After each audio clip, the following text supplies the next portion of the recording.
So the million-dollar question: why do people get sick? What is the true cause of disease?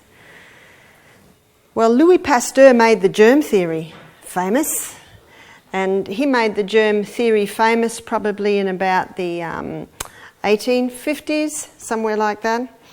And the germ theory states that germs cause disease.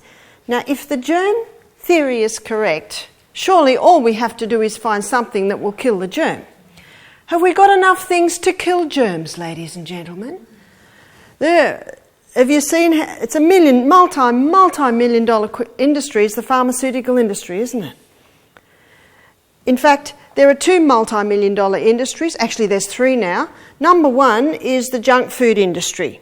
And because of the junk food industry, people aren't working well. That's produced the pharmaceutical industry that comes along trying to fulfill what Louis Pasteur stated, that germs cause disease. But I tell you what, if germs do cause disease and we've got a multi-million dollar industry built on drugs to kill germs, why aren't people getting better?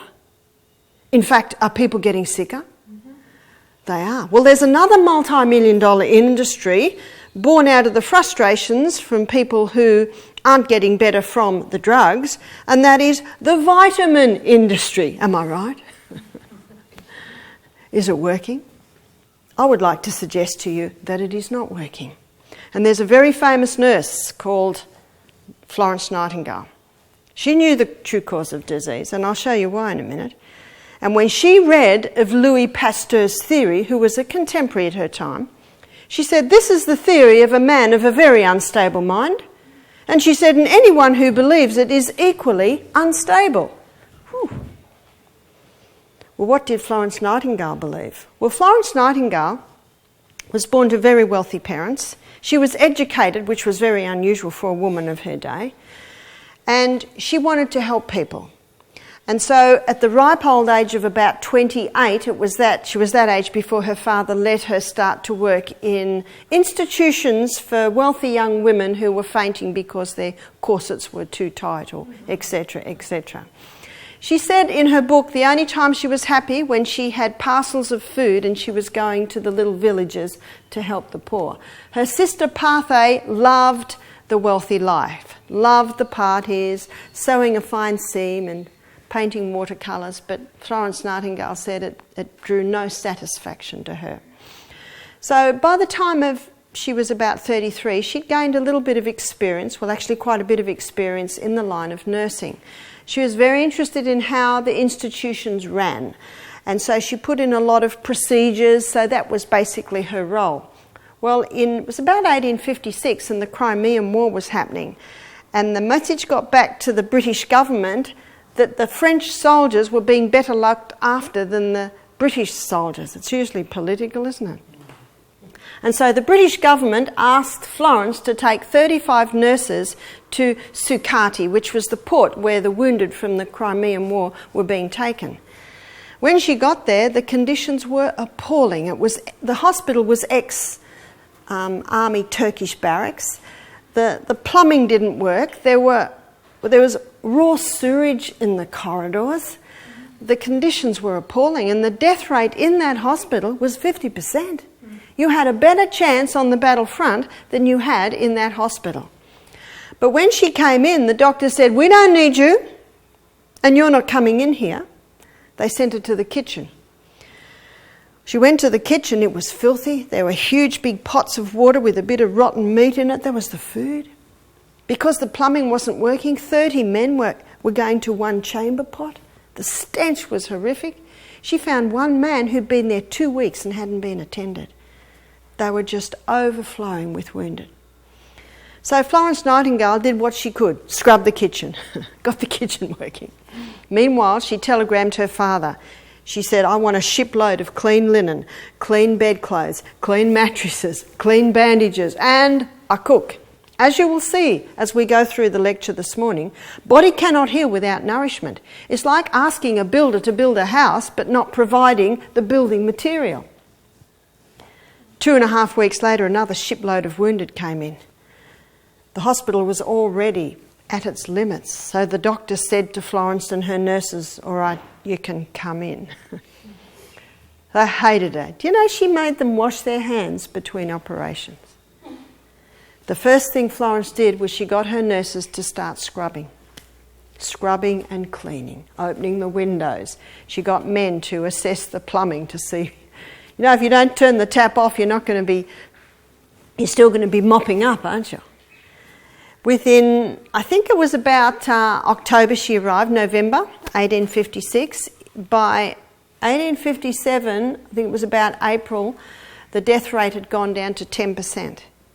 Within a full 6 months, the death rate was 2%. Wow. When she went back to England, she was hailed as a heroine. When she found that was going to happen, she slipped down the back gangplank and went home. She said, I'm not a heroine. She said, all I did was increase the hygiene, the sanitation, and the nutrition. She knew germs don't cause disease. She said germs are the result of unhealthful conditions. She made that hospital such that there was nowhere for them to live. Their role on the planet is to clean up the place. You see that?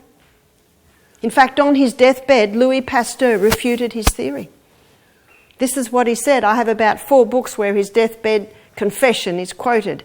Bernard was right. Who's Bernard? Claude Bernard was a contemporary at the time of Pasteur. Claude Bernard believed it was not germs, it was the condition of the body. And this is what Pasteur said on his deathbed. Bernard was right. The microbe is nothing. The organism is everything. And isn't that true? It is not the microbe, it's the environment. Florence Nightingale, she didn't come in with drugs to kill every microbe. She just cleaned up the environment so they weren't there anymore. Just basic common sense, isn't it? So the germ theory has been very popular, and it still is to some extent. But another theory has almost surpassed it. They're actually equal. I call them the 2 Gs. 1953, headlines in the newspaper, secret of life has been discovered. Watson and Crick's had been able to unravel the DNA. And from that time on, the second G came in to be blamed as the cause of all disease. It's the gene. Is it the germ or is it the gene? Notice with both theories, it takes away all responsibility on the human being for what is happening in them. So they are very convenient theories. You see, if the human body was designed to heal itself, and if it's not healing itself, one must ask this. This little 3-letter word will remain here all week. And it's the law of action and reaction. It's Newton's 3rd law of motion. To every action, there is an equal and an opposite reaction. If a body is not healing when it's given certain conditions, one has to put the detective hat on and ask, why? Why is this happening and why isn't it healing? And what's the definition of insanity? To do what you've always done and expect different results. If it's not working, change the conditions until the body says, yeah, this works. And as I spoke about last night, you're the doctor. If the body says, I like this, what's it saying? Yeah, do this. Let's have a look at the gene. Here is the cell. And the cell must be looked at because that's what we are. We're just a bunch of cells. We have hair cells, eye cells, tissue cells, bone cells, skin cells, liver cells, kidney cells. And most of the cells are much the same, and they run much the same. Yesterday in your live blood analysis, you saw the size of the cell. 250 million red blood cells on 1 drop of blood. Now, when I'm speaking about the cell, I'm not speaking about the red blood cell because the red blood cell's a little different. It doesn't have a nucleus. You see, it's in the nucleus that the DNA is. The red blood cell is the carrier, and it's the carrier of nourishment taking it to these cells so that they've got oxygen, so they've got water, so that they have got nourishment, so the waste can be taken away. So Watson and Crick's in 1953 were able to unravel this DNA. If you pull that DNA out, it's 2 meters long. Wow. Let's have a look at the DNA unravelled. 23 chromosomes from my mother. 23 chromosomes from my father. The information is all stored up in the DNA on how to make a new body. And did you know we're constantly being remade? Our eye cells are remade every 2 to 3 days. That's why people that have eye operations, they recover very, very quickly. The next cell that recovers quick is the cells that line your gastrointestinal tract. They're remade every 3 to 5 days. Because we're not all made at once, every cell's not remade at once, I think it takes approximately about a year before we've got a new body. Let's have a look at the DNA. The outside strands are made up of polysaccharides. And polysaccharides basically means many sugars. And many sugars come from just about everything that we eat. So they're the outward strands. The inside strands are made up of amino acids, and amino acids come from the protein that we eat. The glue that glues the amino acid bands to the outside polysaccharide strands is minerals. And the food that is the highest in minerals is the vegetables. Hippocrates said, let food be your medicine and medicine be your food. He didn't know about the DNA, but he knew that we were made up from what we eat. And you can see by the very structure of the DNA, we're made up from the food that we eat.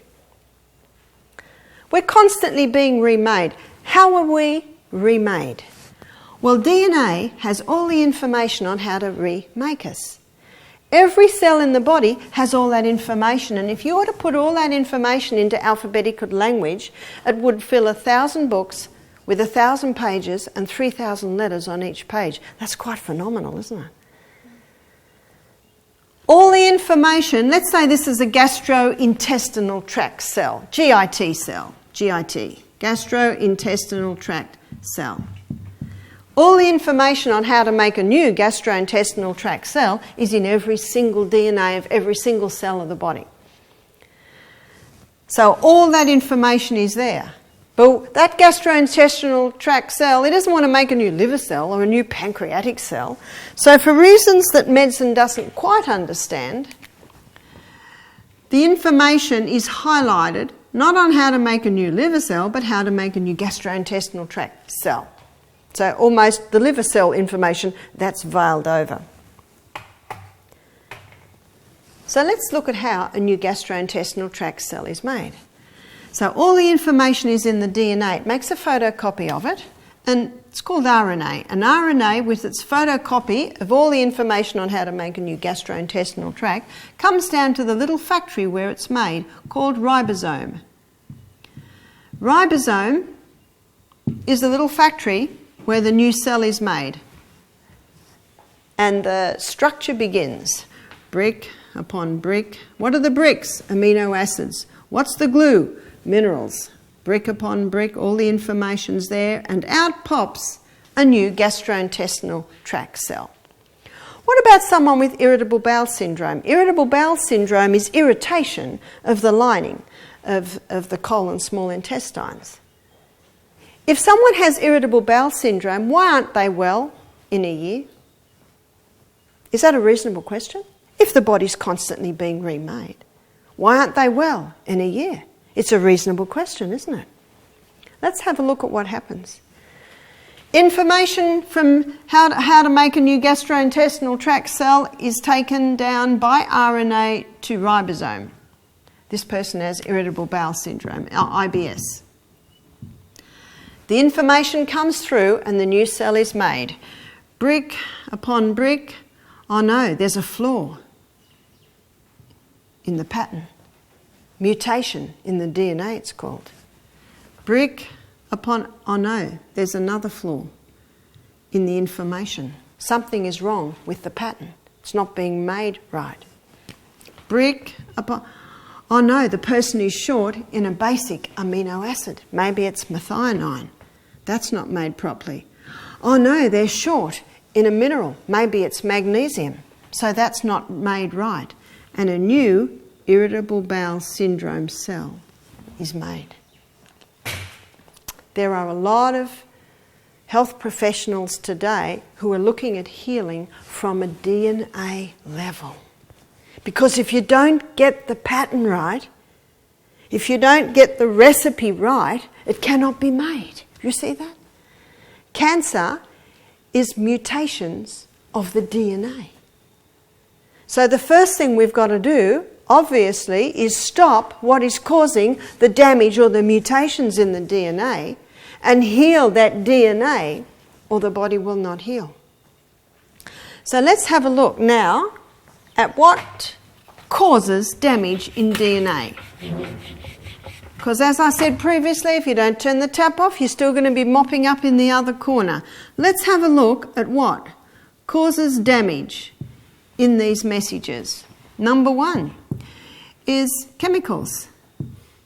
Chemicals are called carcinogenic. Carcinogenic means causing cancer, causing mutations in the DNA. I was reading in the Chemical Alliance magazine recently that they're finding babies that learnt to swim, or children that learned to swim as babies in chlorine pools, are having health problems because of the chemicals in the pool. Whenever they try and put fluoride in the water, huge protest comes up. Have you noticed? But they still put it in the water. You know what fluoride is? It's a byproduct from Alco, the aluminium making company. Does fluoride help with teeth? Well, fluorosis is mottled teeth. That's from too much of the fluoride. Fluoride can also damage the DNA. It can also damage brain cells. It can damage kidney cells. And the fact is, if fluoride touches the tooth, it can actually strengthen the outer coating. That's about all. How many chemicals were legal 20 years ago that are illegal today? How many are we using today, or some are using today, that will be illegal in another 10 years? Chemicals cause cancer. Chemicals cause mutation of the DNA. We don't have any say over the neighbour, but we have total say over our home. One of the best things you can do for your family is make a decision to have a chemical-free home. And as we go through these lectures, I'll show you very effective and much cheaper alternatives. Genetically modified foods. Genetically modified foods, how do they cause mutations in the DNA? Basically, that's how it created.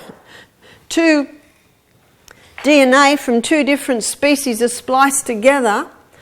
Let's give you an example. The DNA from a tomato and the DNA from an Atlantic salmon, they splice together to create a tomato that will grow in the snow, but it actually doesn't happen.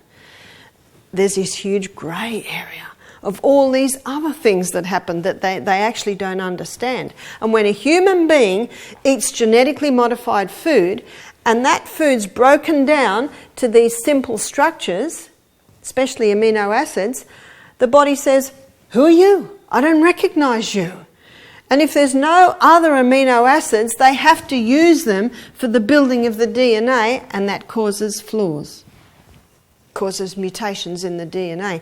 Eating genetically modified foods causes cancer because it actually puts into the body basic ingredients that the body does not know how to use.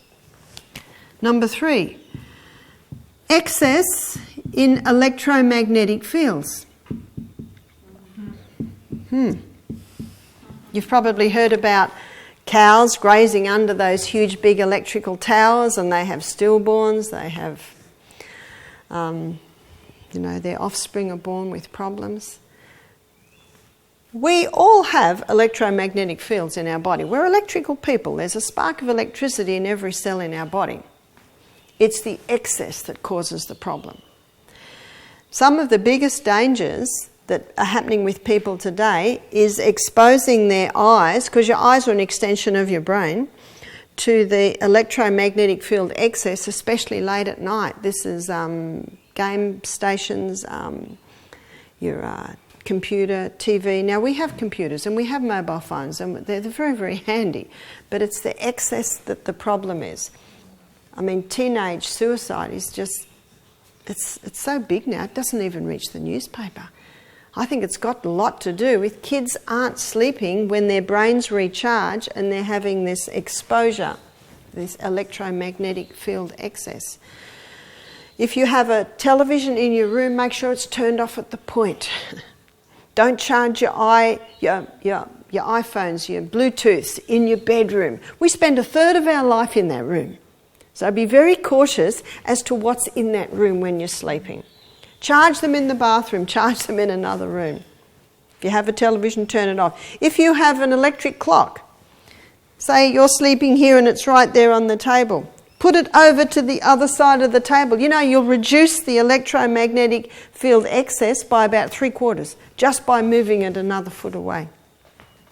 So be very mindful of this. This is a very big thing today in our technological society. And of course, in that you've also got microwaves. There's some countries in Europe today, they're banned. When they cook food, the amino acid that breaks down from the food that's cooked in their body does not recognise. It's in a structure that it doesn't understand, so it cannot remake the DNA effectively. Number 4, and this may surprise you, 92% science is showing today of DNA damage is caused by mineral deficiency. How could we have a mineral deficiency? Well, in many American homes, and it's starting to happen a little bit in Australia, there are no kitchens. It's just freezer to microwave to rubbish bin. When I lived in the Bronx in 2004 and I'd walk every morning, I could never walk along the streets where the garbage delivery was about to be collected because the garbage took up almost the whole of the footpath. And the garbage had been collected actually 3 days before. See, when you've got trays that are going from freezer to microwave to rubbish bin, you go, there's much rubbish. Because we burn our papers, because we use a lot of natural food and compost all what we don't use in our vegetables, I think I have a tiny little bag about this much once a week. So where's the mineral deficiency coming from? Number 1, it's the way agriculture happens in Australia today. We had a wheat farmer here, his wife, and she said, majority of wheat in Australia is grown with superphosphate. Superphosphate in the soil kills the microorganisms. When the microorganisms are killed in the soil, they're the ones that release the minerals out of the soil and into the plant. Superphosphate creates show ponies of vegetables. Looks good, doesn't taste very good. Have you ever tasted an apple off a tree? Flavour's intense. You know what you're tasting? Minerals. Did you taste that cucumber yesterday? Been picked that morning. Incredible taste. You're tasting minerals. When you taste an apple out of Woolies maybe, or no taste, have you ever done it? I've done it. You eat it and you think, if I had a blindfold on, I wouldn't even know what I was eating. No minerals. It's because of the way that they're grown. And then they're picked too early. Then they're stored for too long. And then often they're cooked too long. And then all the minerals that are there left go in the water and the water's thrown away. But a lot of Aussies are fast food. It's just a fast society. No time to cook, no time to prepare, just fast food, fast food. That's why so many Aussies are mineral deficient. If minerals provides the glue to glue everything together, do you know it's minerals that can be responsible for start healing or bridging the gap in the DNA damage? What else can cause it? Stimulants. Some of Australians' darlings do it. What are some of Australia's darlings? Let's do a little list here. Sugar, refined sugar. How does refined sugar cause DNA damage? It overworks the pancreas, and when the pancreas gets overworked, that actually gives a message to the gene to damage the pancreatic gene so that the children are born with weakened pancreases. So they're the children that are getting hyperactive. They're the children that are getting diabetes when they're 7. They've been born with a damaged gene because the parents and the parents before them overdid the sugar. Most people are overdoing it, not even aware of the danger. You can buy 2 books on sugar, 2 that I know of. One's called Sweet Poison. The other one's called Sugar Blues, because sugar causes the blues. There was a newspaper article not recently that was claiming that sugar was a poison. Caffeine. When I was a little girl, my parents drank tea. But what's the number one favourite drink in Aussie today? Is the caffeine. How does caffeine cause DNA damage? It interferes with the neurotransmitters, and when the neurotransmitters in the brain are constantly being interfered with, that affects the DNA. So that when those parents give birth to children, the DNA is damaged. Where does the weakness go? The weakness goes to brain function. Alcohol. People that drink before they have birth to babies, they give a defective DNA to their babies that have a tendency to addiction to alcohol. And brain damage. Tobacco. Notice I'm choosing the very socially acceptable ones. Tobacco. Parents that smoke give birth to children with less alveoli in the lungs. They give birth to children that have damage in the little honeycomb that holds all that alveoli together. So children born to smoking parents can actually get emphysema without ever having smoked. Wow. Drugs. This is a big one today. When I was young, you could get drugs in North Sydney, in Sydney for a price. Every school has them. Even primary schools are selling marijuana now. And it affects the DNA. It affects the DNA of the person that's doing it, so they give birth to children that have defective DNAs towards it. I used to think marijuana was all right. I used to go to nursing mother meetings and say they all should be on marijuana. This is when I was 25. Because we thought it's much better than alcohol. But you know, I've seen too many casualties. My girlfriend, her two eldest children are dead now. One got drug-induced psychosis. The other one went on to heavy drugs and overdose. Scary stuff. This is more dangerous than most people realise. Number 6, fungus. When we were lazing in the creek yesterday, I think, Rebecca, you made the comment on the algae and the lichen, the relationship that they have. What happens is that the algae can take over. You see, fungus is responsible for more mutations in the plant kingdom than any other thing. Fungus can cause mutations in human beings as well. There are some creatures, I think there's a snail, and the fungus can come in and take over that snail and reproduce itself through the snail. And they know when it does, because instead of those things that come out being an inch long, they're 2 inches long and they're psychedelic technicolor. That's when they know that the fungus is now reproducing itself through the snail. David Attenborough, he's got a very interesting show on ants. And there's a colony of ants that grow fungus under the ground, and they tend it because the waste that it gives off, they roll up into little balls, and that's their food. But they can only have an ant tending the fungus plant for no more than half an hour. Otherwise, the fungus takes over the ant. Isn't that interesting? So fungus can cause mutations in the DNA. Let's have a look at that. Microorganisms. Microorganisms are microscopic. Microscopic meaning you can only see them under a microscope. Organisms mean that they're living things. In looking at the fungus aspect, we're also going to look at the germ theory, because they're all microorganisms. There's a very famous scientist, he's a 6 times professor, Antoine Bourchamp. He was a contemporary at the time of Pasteur. Most people have never heard of him. Why have we heard of Pasteur? Because he was a socialite and he got a lot of media attention, and everyone liked his theory because he said, you poor thing, when you get sick, it's not you, it's the germ that has jumped on you. Bourchamp was not popular because he said microorganisms, they're in every cell of the body. There are 10 times more microorganisms in the body than cells.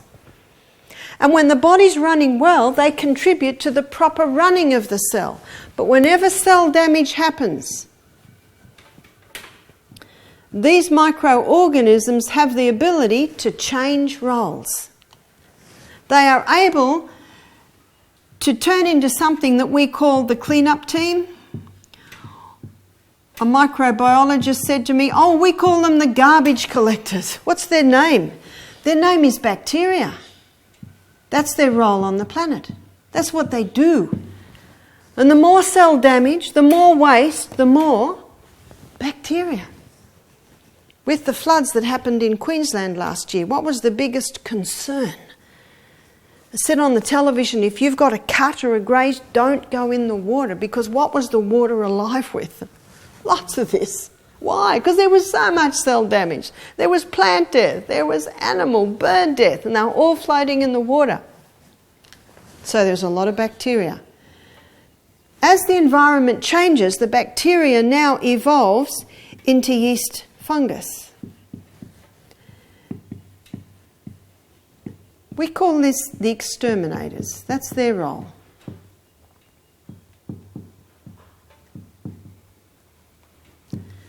That's what fungus are.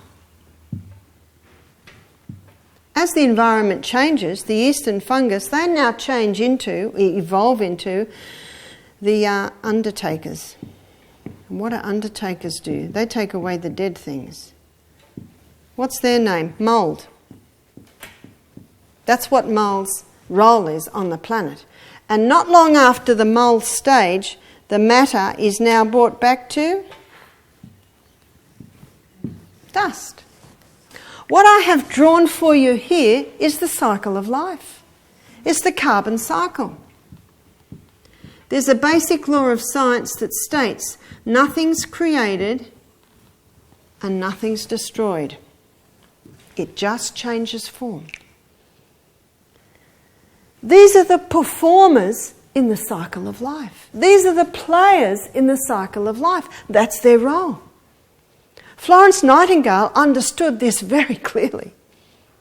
Antoine Beauchamp understood it very clearly.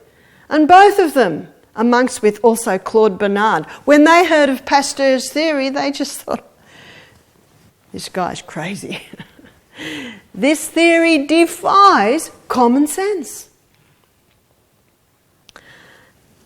As a gardener, I have 3 compost bins. Why do I have 3? One I'm adding to, one is sitting, and one I'm taking from. What's happening in the one that I'm adding to? I'm putting all my breakdown from my food in there. And the little microorganisms that were once part of building up carrot, now that the damage has happened in death of the carrot, now it starts to break down the carrot. The one that's sitting, I'm letting these microorganisms do their job. But in my garden, I had help. It's called worms. And then the compost bin I'm taking from, I put the fork into it one day, it all breaks apart like beautiful dirt. All the matter has now been brought back to dust. Then I put that dust into my garden. What sort of a garden have I got when I have got compost in my garden? Amazing. People used to say to me, why doesn't anything eat your cabbages? I said, I don't know. Nothing does. And there are little moths everywhere. Do you know a healthy, strong plant, body, nothing eats it. Have you noticed? What you see in the garden is what you'll see in human beings. One time, Antoine Beauchamp took a dead cat, wrapped it up in an airtight container and let it sit for 4 months. After 4 months, he came back, opened it, airtight container. What did he find? Dust, maybe a few bones. Takes a bit longer. What brought cat back to dust? The microorganisms that were part of living, running cat upon cell damage, and death is the ultimate cell damage, took their suit of clothes off, so to speak, put their rubber gloves and apron on and became the clean-up team. Evolved into the exterminators, down to the undertakers. So by the time Antoine Beauchamp opened his container, it was just dust. With great excitement, he took the dust, put it under his microscope. What did he see in the dust? It was alive with microorganisms. They'd finished their role. Now they were waiting for their next role. You know, there's no waste in nature. If something dies, does it stay there? No, it all breaks down and goes back into dust. What does the preacher say at the funeral? Ashes to ashes, dust to dust. He's referring to what's going to happen to that dead body in the coffin. It's going to come back to dust. Do you know what this means, ladies and gentlemen? The microorganisms that were part of running ancestors of ours are still here. Nothing's created and nothing's destroyed. So when I put my compost, that is now totally back to dust, earth, and I put it in my garden, what am I doing? Let's have a look. Here's plant. Here are the roots of plant. I put my compost in. What am I putting into the garden? I'm putting probably millions of microorganisms. Now they play another role. Now they break down the heavy metals and the minerals in the soil and make them available for the roots of the plant. But not only that, they protect the plant from harmful pathogens. And the plant loves those microorganisms. The plant knows the health of the plant is dependent on them. So 50% of the fuel that the plant makes from photosynthesis, it sends back down to feed those microorganisms. It's almost like, please stay, I'll feed you. I'll give you something nice to eat. Beautiful illustration of giving and receiving. That's why organically grown fruit and vegetables has a far higher nutrient content because of the microorganisms in the soil that break down the minerals and the heavy metals in the soil and make them available for the roots of the plant. So my cabbages, my cauliflower was so high in nutrients because of the microorganisms that were in my soil, nothing ate my plants. A similar thing happens in our gut. In our gut, in our small intestine, it's lined with little things that look just like the roots of a plant. And do you know they play a similar role to the roots of a plant? They're called villi. And instead of a green blood network going over it, as in the roots, it's red. Last night we talked about how similar chlorophyll is to human blood. In the gastrointestinal tract, this is where the food comes down, there are little microorganisms.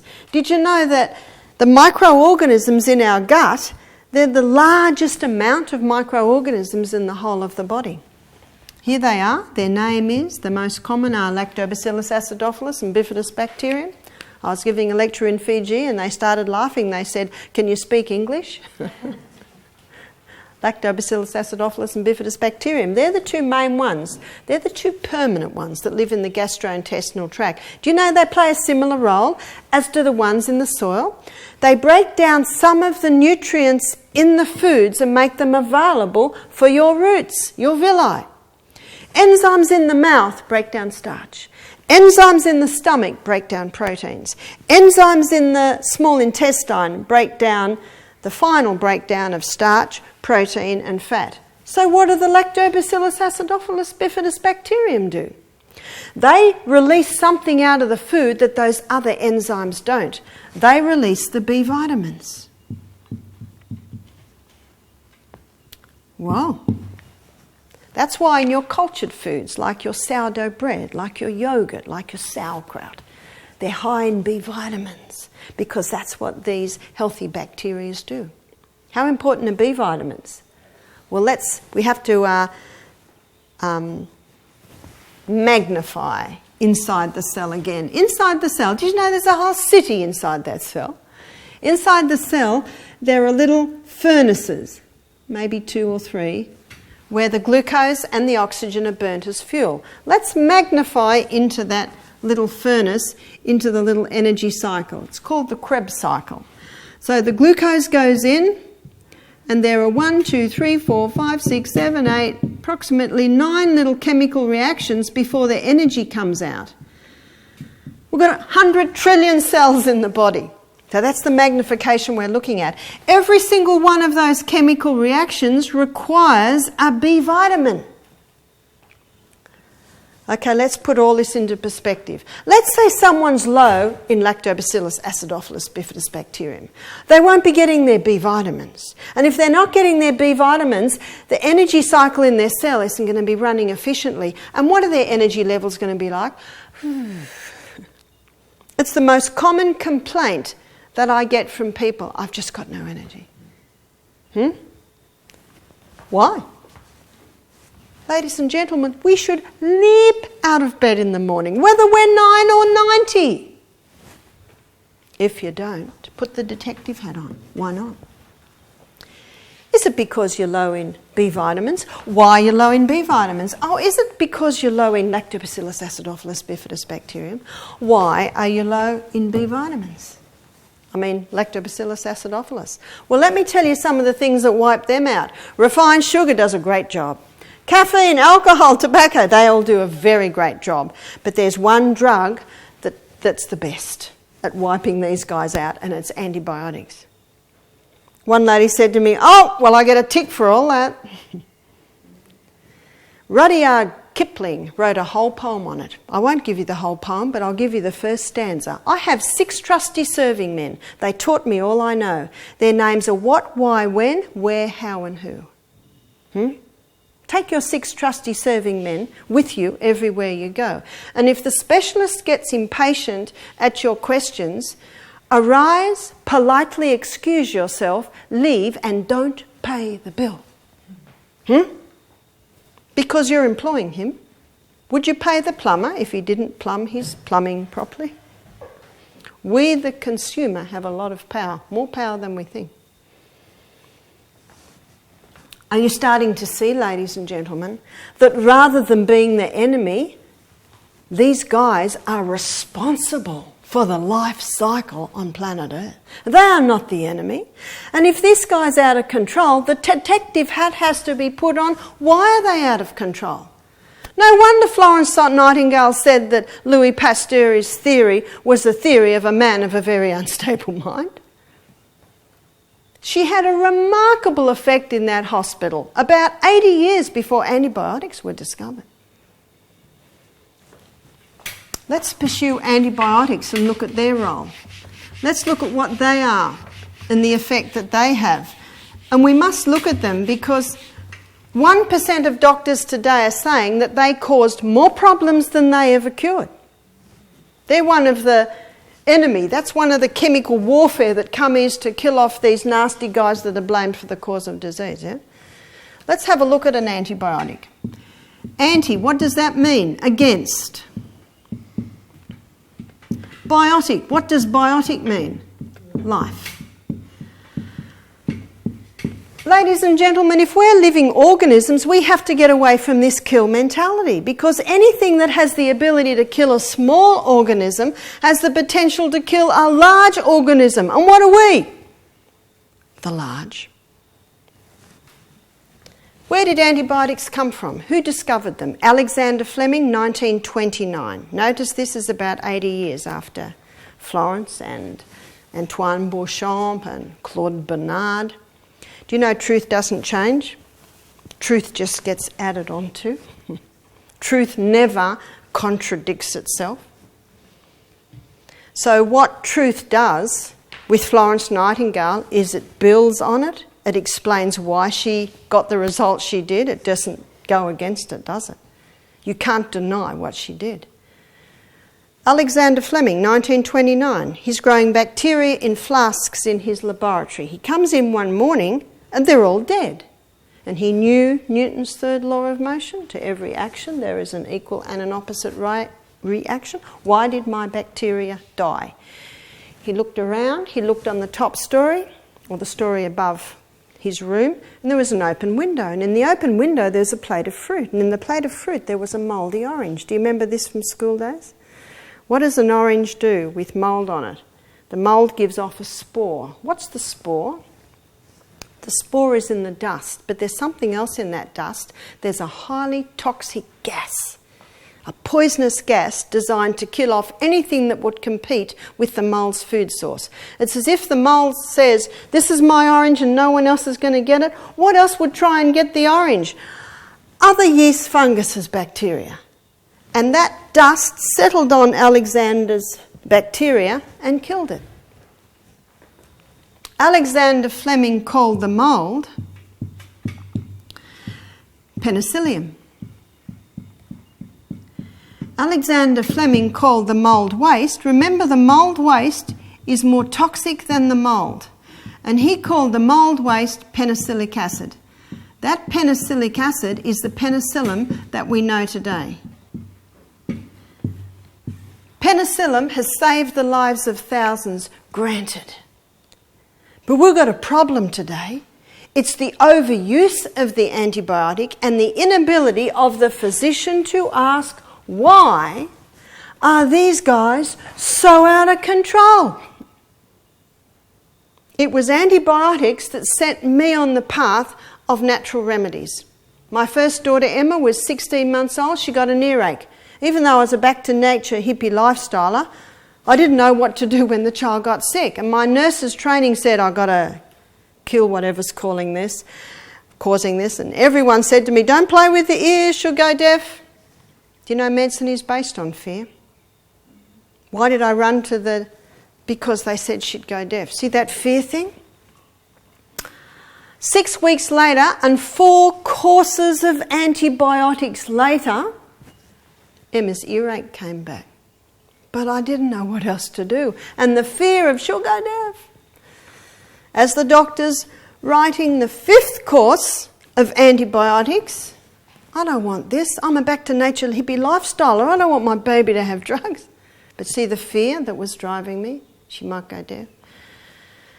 I said to the doctor, will my daughter be on antibiotics for the rest of her life? Am I coming to that conclusion? What's the definition of insanity? To do what you've always done and expect different results. He was challenged by my statement. I wonder how long this would have gone on if I hadn't challenged him. I know how long it goes on. One lady said to me 22 courses of antibiotics her baby had in the first year of life. Oh, that hurt. Do you know there's a lot of information coming out in the newspaper saying that guts never recover because you're throwing out that balance. And that balance is necessary. That's ecology. We've got to get a balance of these guys. So the doctor said to me, I'll give you a referral to an ear, nose and throat specialist. The ear, nose and throat specialist looked in Emma's ears, looked in Emma's mouth, said, the child's teething. Give her these drops to keep the eustachian tubes clear. And there was no more earache. So 2 years later, when my next son got an earache, I did not go to the doctor. I decided to, instead of exploring the fear avenue, I explored the faith avenue. And faith is the substance of things hoped for, the evidence of things not seen. I believed that I could overcome my child's earache the same way the 85-year-old lady did when she was a little girl. So I visited. I was 25, she's 85. I said, what did your mother do when you had an earache as a little girl? She said, oh, Mum would steam up an onion on the stove and wrap it on my ear. I ran home, I steamed up the onion, I put it on James' ear, he fell asleep, he slept for 2 hours, he woke up, happy, no more earache. Wow. I was so impressed. I was 25. And that changed my life. Never again did any of my children. I raised 6 children and then I remarried and I raised another 2. None of them ever have drugs after that and they're all still alive. And stronger and healthy for it. You see, the body is designed to heal itself. We need faith in the body, not fear of all the things that could go wrong. If the body's not healing, you make some adjustments till you start to get some responses. I believe that antibiotics should be kept for last resort, life-saving measures. The human body can cope with 1 or 2 courses in a lifetime. Moment of silence to sink that one in. 1 or 2 courses in a lifetime. My son James went to the doctor recently, his arm swelled up, he put a poultice on it like Mum did and it went down, but there was a little ball there. The doctor said, oh, it's bursitis. take this antibiotic. James said, I've never taken an antibiotic in my life and I'm not about to start. Wow, how rare. He got to 33 years of life. He's just turned 34 with no antibiotic. That's almost unheard of. Went home and rang Mum. I said, joint, try ginger. Well, it's down now. Potato didn't bring it down? We'll look at all that tomorrow night. Let's try ginger. Can you see you try different things? What's the body saying? This is the one I like.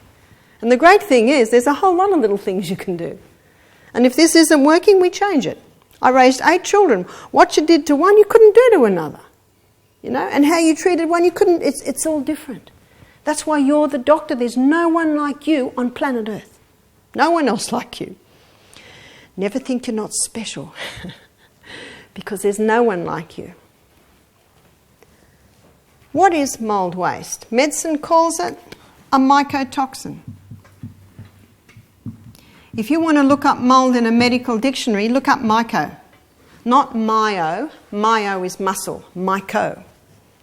I said to one 4th year med student that came here, I said, have you studied mycology? What's mycology? Mycology is the study of fungus. 4th year med student, on the wards. Nope, hasn't studied mycology. Medicine has blinkers on. All they look at is that. But by the way, when someone takes an antibiotic, what do they usually get the next week? Thrush, yeah? Because what have they just put into their body? A mould waste. Do you remember I said to you about 1% of doctors today are claiming that antibiotics have caused more problems than they ever cured? And I'm referring to cancer. I have a myriad of books here showing the link between cancer and fungus. This one's called Cancer is a Fungus by Dr. Tullio Simoncini, Italian oncologist that was having phenomenal results with cancer until they took all his qualifications away. Do you know why the pharmaceutical companies hate him? Because he's using something that can't be painted. It's called sodium bicarb. This one's Professor Constantini. He was former head, there's a picture of him. He was former head of the World Health Organization Department of Mycology. What's the Department of Mycology? Studies fungus. After 20 years of independent research, he wanted to publish his books, and the World Health Organization said, we're not going to publish those books, because if medicine acknowledges the fungal link with disease, with cancer, they also have to acknowledge is one of their most popular drugs is actually contributing to it. But what I'd like to just flick through at the back here is I want to show you how much medical research he quotes. There's the index.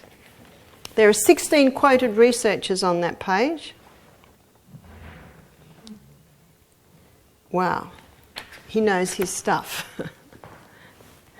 We've also got another book called The Germ That Causes Cancer by Doug Kaufman, and he works with a Dr. Holland. He does a great job at looking at history and the role of fungus and the researchers that showed the fungus link with disease, even cancer. And over 100 years ago, 112 years ago to be precise, medicine and science agreed that cancer was a fungus. Well, here we have another book called Clinical Mycology. What's mycology? Study of fungus. I just want to read you some of the chapters written by 3 doctors. It says here, fungal disease of bone and joint, fungal disease of the cardiovascular system, fungal meningitis, fungal causing mass lesions of the central nervous system, dermatology, ear, nose and throat, gastrointestinal tract, genitourinary, ophthalmology, respiratory. That covers every single part of the human body. This is a medical textbook showing the fungal link with all disease. Dr. Holland, he was asked, are you saying fungus causes most diseases? He said, no, all diseases. Whoa. You see, to date, they have documented 1.5 million different yeasts, molds and funguses. And they all give off, some of them 2 or 3 different mould wastes. 1,000 of them are well known to cause disease in human beings. Someone else who's a recent day guy, he's only about 45, this is Dr. Robert Young. And in his book, he showed very interesting chapter, the lost chapter in the history of biology. What's the lost chapter? It's the role of yeast and fungus.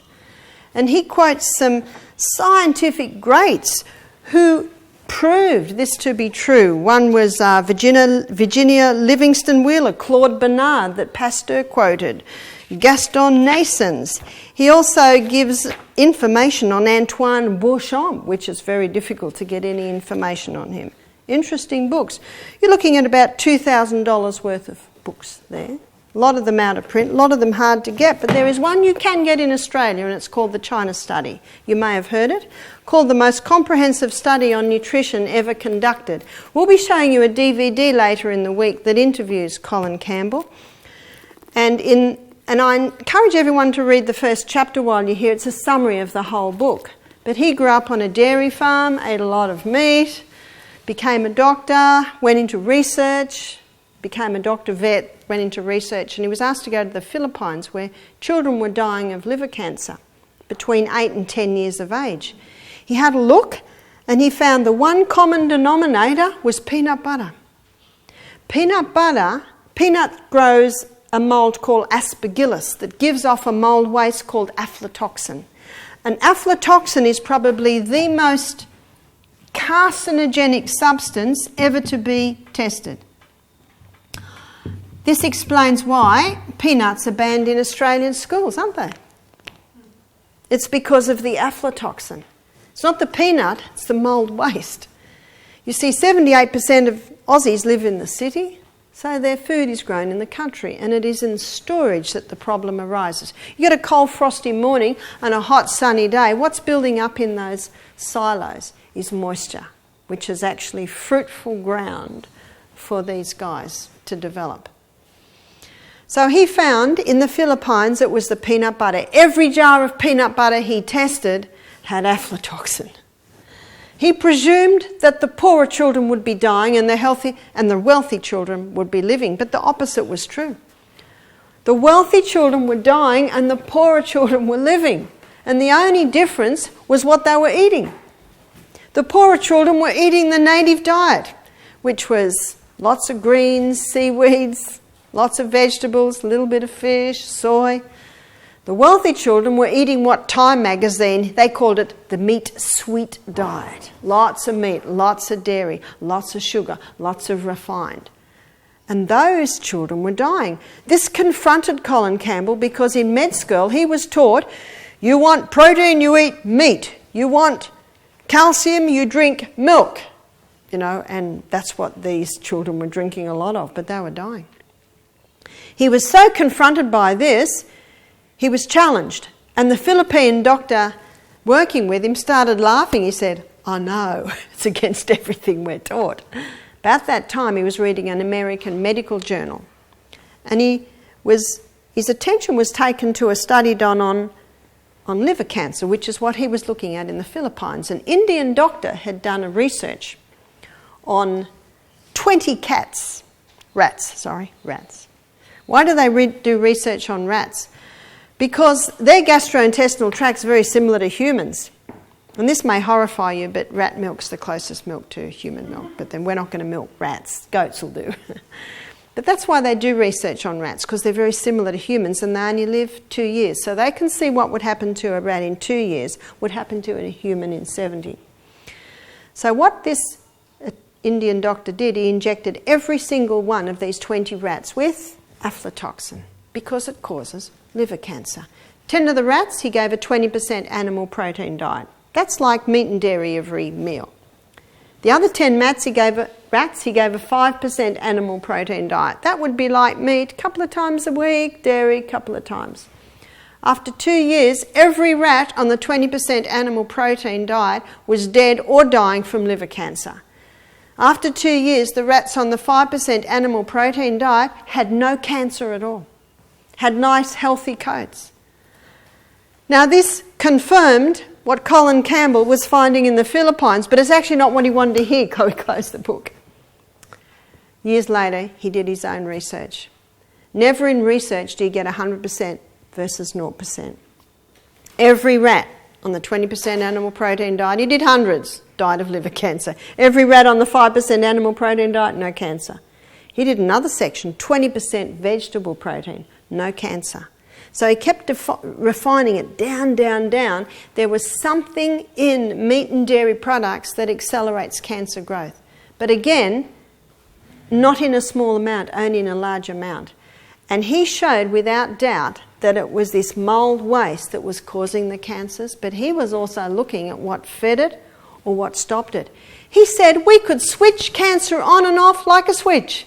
Some of the rats he gave 20% animal protein diet for a year. Liver cancer getting out of control, turned the switch off by stopping the animal protein. The liver cancer went away. And he reversed it. 1 year on the vegetable protein, no cancer. Gave the 20% animal protein, cancers came. He said it was just so clear. Not a popular study. What would happen to our meat industry in Australia if that was got out? You see that?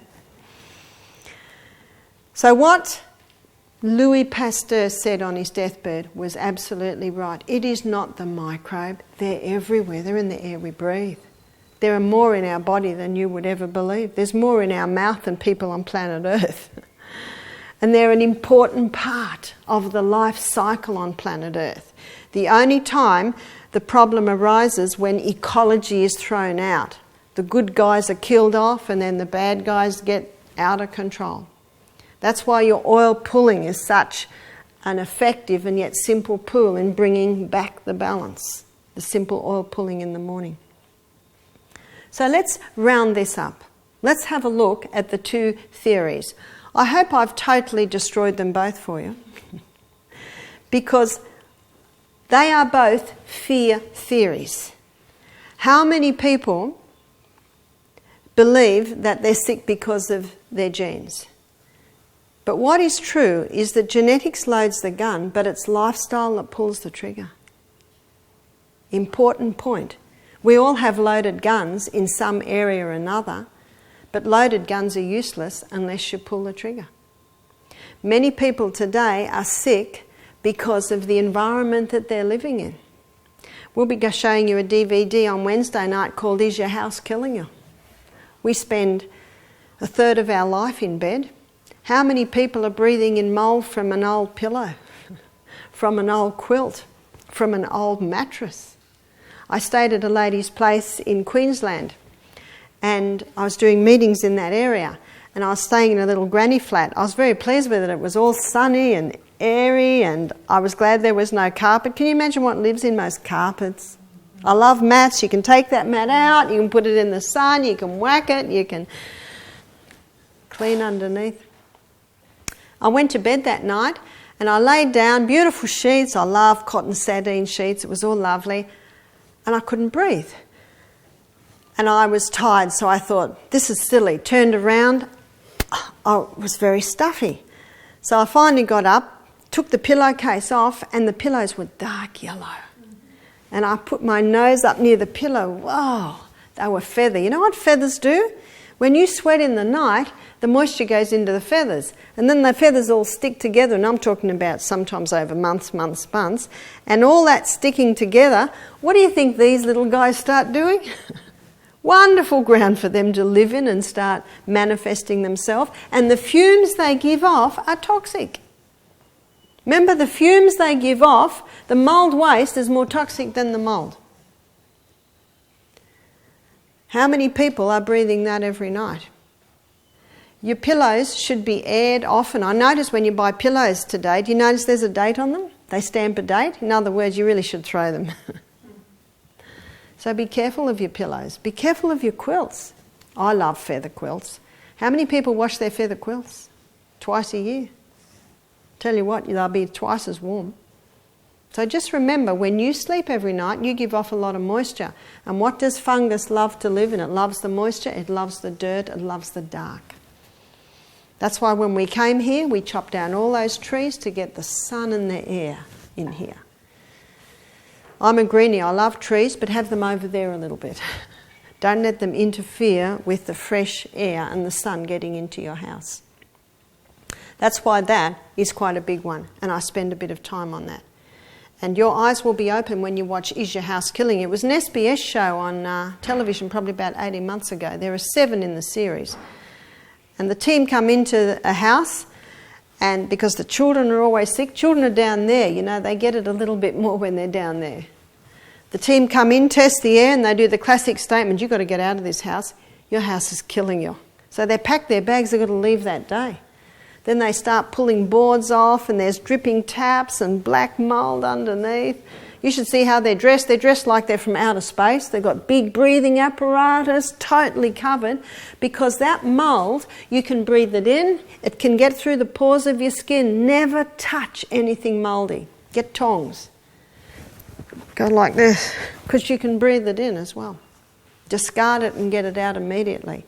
You know, Florence Nightingale knew what she's doing. That's all she did. She cleaned up the house. She just cleaned up the house. Dr. Peter Dingle, he's the guy that does the show. He's got a book too we've got in our bookcase called Is Your Home Making You Sick? His series is Your House Killing You? He said people don't know how to clean. He said when you vacuum, you shouldn't be going, you know, vacuum the carpet. It shouldn't be like this. It should be zzz. The slower you go, the deeper it gets. So this one is an important one and found in many, many little areas.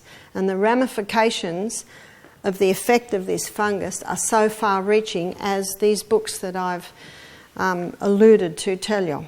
But please feel free to access the books and have a look and check out what you've been hearing today.